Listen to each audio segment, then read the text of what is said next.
kita semua. Perkenalkan, nama saya Derli Elkana Simatupang dengan NIM 215040009, Prodi PPKN semester 5 dengan mata kuliah Evaluasi Pembelajaran yang dibawakan oleh Ibu Dinata Lupenggaul, SPD MSI. Di sini saya akan menjelaskan di bagian bab pertama, yaitu dengan judul tes pengukuran, penilaian, dan evaluasi. A. Peningkatan kualitas pendidikan menjadi suatu proses dinamis dan berkesinambungan dengan tujuan meningkatkan kualitas pendidikan serta faktor-faktor terkait tantangan pendidikan baik lokal maupun formal. Di bagian kedua yaitu tes yang berujung pada sebuah piring atau jembangan dari tanah liat. Istilah ini awalnya digunakan dalam psikologi, terbatas pada metode penyelidikan seseorang dengan memberikan tugas atau menyelesaikan masalah tertentu. Bagian ketiga yaitu pengukuran. Alat ini bersifat kualitatif untuk mendapatkan informasi.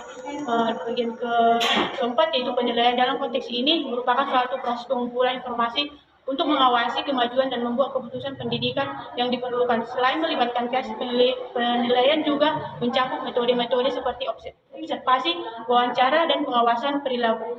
Di bagian terakhir yaitu proses evaluasi ini menggambarkan siswa dari sudut pandang nilai dan manfaat dengan fokus tidak hanya pada nilai worth tapi juga manfaat atau merit. Evaluasi menjadi penting sebagai semangat untuk memberikan arah yang efektif, efisien dalam memajukan suatu hal.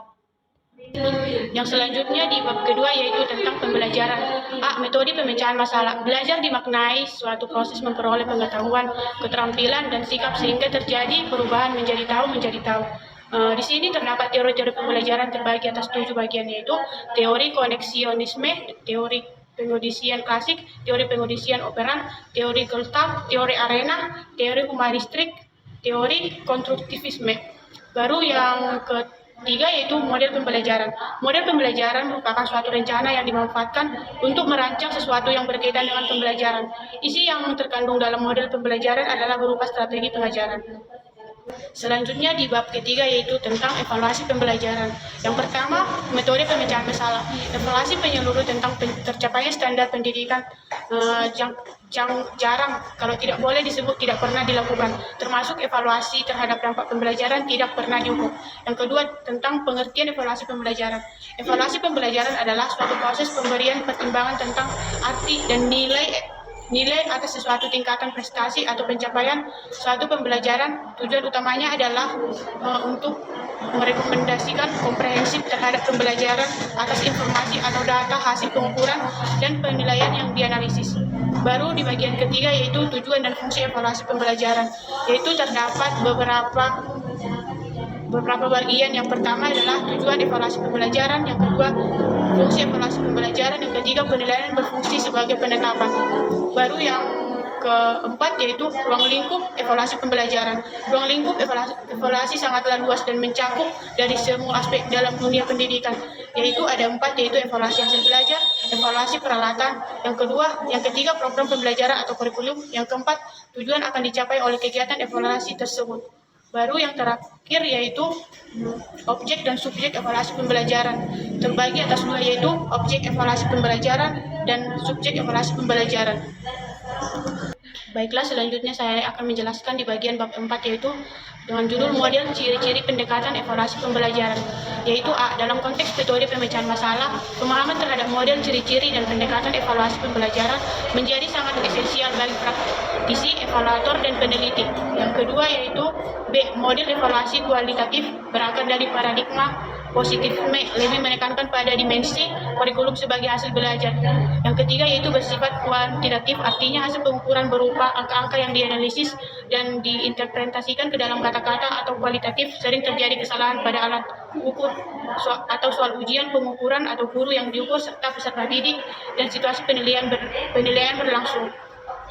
Yang terakhir adalah bagian D. Seseorang dapat mengadopsi berbagai pendekatan dalam mempelajari evaluasi. Dalam konteks komponen pembelajaran ada pendekatan tradisional dan pendekatan sistem. Sedangkan dalam penafsiran hasil evaluasi terdapat kriterion atau referen dan norma atau proses evaluasi bisa mencakup pendekatan eksperimental berorientasi tujuan, fokus pada keputusan, berorientasi pemakai, serta pendekatan responsif. Di bab 5 yaitu dengan judul manajemen evaluasi pembelajaran, yaitu dalam menjalankan suatu kegiatan atau program dinamika yang muncul dapat mempengaruhi jalannya dengan cara mendukung atau menghambat. Oleh karena itu, evaluasi pembelajaran perlu dilakukan secara terukur, terencana dan sistematis untuk memastikan hasil yang sesuai dengan tujuan yang ditetapkan sebelumnya. Bagian kedua yaitu ini dianggap sebagai proses sistematis dalam pengambilan keputusan tindakan di masa depan. Perencanaan memiliki dampak signifikan terhadap langkah-langkah baru. Di bagian ketiga yaitu pelaksanaan evaluasi pembelajaran merupakan tahapan di mana rencana evaluasi diterapkan sesuai dengan perencanaan yang tersusun sebelumnya. Semua aspek terkait evaluasi pembelajaran harus telah dipersiapkan dan terintegrasi dalam perencanaan yang akan dijalankan dalam proses evaluasi ini.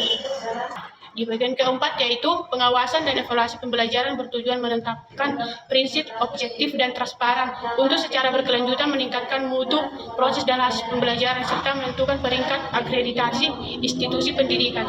Baru di bagian kelima yaitu mampu mengorganisir dan penyusunan data evaluasi berdasarkan kelas, kelompok, atau urutan untuk memastikan ketertiban dan mempermudah pengelolaannya. Yang terakhir yaitu menyajikan hasil evaluasi tes anak didik melalui publikasi kepada pihak yang berkompeten sebagai bentuk pertanggungjawaban terkait perkembangan dalam proses pembelajaran. Baiklah, di bab 6 di sini dengan judul karakteristik evaluasi pembelajaran. Di sini tes atau bakat digunakan untuk memprediksi keberhasilan siswa dalam prospek belajar, sedangkan tes penghargaan digunakan untuk menilai keberhasilan belajar siswa, tes perkembangan sosial, dan juga untuk mengetahui problem siswa. B. Validilitas. Validilitas adalah suatu ketelitian dan ketepatan suatu alat ukur yang bila alat sesuai dengan besar kecilnya gejala yang diukur. Bagian C. Reliabilitas. Reliabilitas adalah tingkat atau derajat konsistensi dari suatu instrumen. Yang terakhir yaitu objektivitas. Objektivitas adalah hal yang sangat penting agar bisa mendapatkan hasil evaluasi yang benar-benar objektif, tidak pilih kasih sesuai dengan kapasitas kemampuan anak-anak didik. Baiklah, di bab 7 dengan judul teknik tes dan dalam evaluasi pembelajaran. Tes adalah pengumpulan data yang diperlukan dan evaluator. Baru tes juga diuraikan adalah bentuk tes yang dahulu ada dan berkembang. Bentuk tes objektif. Tes objektif adalah tes yang mempunyai ukuran tes yang terukur, terstruktur, dan mampu menghindarinya adanya subjektivitas dan evaluator pada suatu penilaian.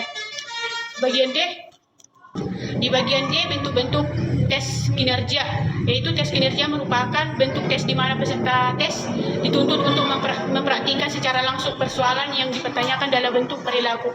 Baru yang terakhir adalah bentuk tes lisan. Tes lisan adalah tes yang menurut jawaban dari peserta tes dalam bentuk lisan. Nama lain dari tes lisan ini adalah tes wawancara, yang dimana tes ini evaluator akan menguji sampai di mana pemahaman dan pengetahuan anak didik terhadap materi tertentu dalam suatu pengajaran tertentu. Dan di bagian bab terakhir yaitu teknik non-tes dan evaluasi pembelajaran.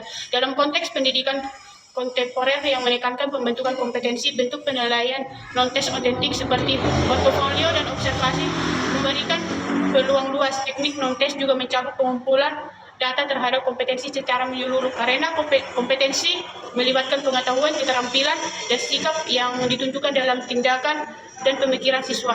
Dan bagian kedua yaitu observasi ini merupakan suatu proses pengamatan dan pencatatan sistematis, logis, objektif, dan rasional terhadap fenomena baik dalam nyata maupun situasi dengan tujuan tertentu.